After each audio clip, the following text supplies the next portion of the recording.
pinggiran kota kecil yang mulai sepi karena banyak warganya pindah ke daerah lain, berdiri sebuah rumah tua bernomor 41. Rumah itu dulunya milik seorang pensiunan guru yang hidup sendirian hingga akhir hayatnya.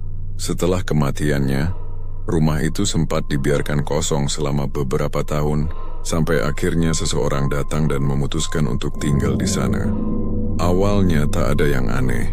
Rumah itu tampak biasa, lantainya sedikit retak, cat dindingnya mengelupas dan aroma lembab terasa menyengat di udara. Namun setiap malam, selalu ada suara langkah pelan dari loteng, seperti seseorang sedang berjalan di atas papan kayu.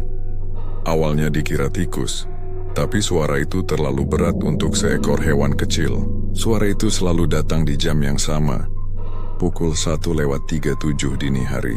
Tak lebih tak kurang, dan setiap kali suara itu terdengar, lampu kamar selalu meredup perlahan, seperti ada sesuatu yang menyerap energi di dalam rumah itu.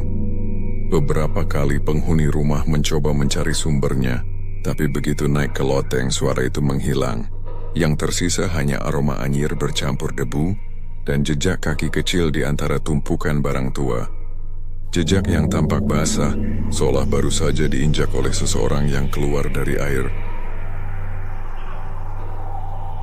Malam keempat, suasana mulai berbeda. Suhu rumah menurun drastis padahal tidak sedang hujan. Udara di dalam kamar seperti membeku. Dari cermin kecil di dinding terlihat bayangan seseorang berdiri di belakang. Tidak bergerak, tidak bersuara, hanya memandangi dari kejauhan.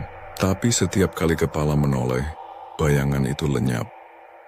Namun anehnya, refleksi di cermin tidak ikut berubah. Refleksi itu tetap menatap lurus ke arah tempat tidur, meski yang asli sudah membalikkan badan. Malam itu juga, pintu kamar terkunci dari luar. Gagang pintu berguncang sendiri, keras lalu berhenti tiba-tiba, diikuti oleh ketukan pelan di dinding 3 kali.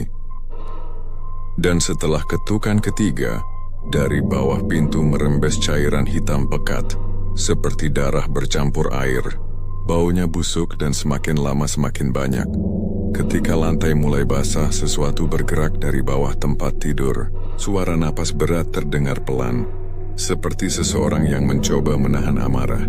Tak ada yang berani melihat ke bawah, tapi dari pantulan kaca lemari, bisa terlihat sosok itu. Rambut panjang menutupi wajah, tubuhnya kaku, dan kulitnya penuh luka bakar, yang merangkak pelan menuju arah tempat tidur. Lalu berhenti di ujung kasur, lampu padam total. Dalam kegelapan hanya terdengar bisikan lirih. Suara perempuan yang menyebut angka 41 berulang kali. Semakin cepat, semakin jelas seperti mantra. Ketika lampu menyala lagi, semua isi kamar sudah berubah. Dinding-dindingnya penuh coretan angka yang sama. 41 dari lantai sampai langit-langit. Dan di tengah kamar ada sebuah kursi tua dengan foto hitam putih seorang guru perempuan di atasnya, terbakar di pinggirannya. Tak ada yang tahu bagaimana foto itu bisa muncul. Tak ada yang tahu mengapa semua jam di rumah itu berhenti di pukul 1:37. Tapi sejak malam itu tak ada lagi penghuni rumah nomor 41. Tetangga hanya bercerita setiap kali melewati rumah itu di tengah malam, mereka mendengar suara langkah pelan dari loteng, dan bayangan seseorang berdiri di jendela lantai 2, memandangi jalan kosong di depan rumah. Kadang, jika diperhatikan lebih lama, bayangan itu tersenyum, dan di kaca jendela angka 41 muncul samar, digores dari dalam. Jika kamu pernah melihat rumah bernomor 41 di jalan sepi, jangan pernah berhenti di depannya. Kadang, yang menatapmu dari jendela bukan manusia. Jangan lupa subscribe Abe dan Story untuk kisah horor nyata paling mencekam setiap malam Jumat.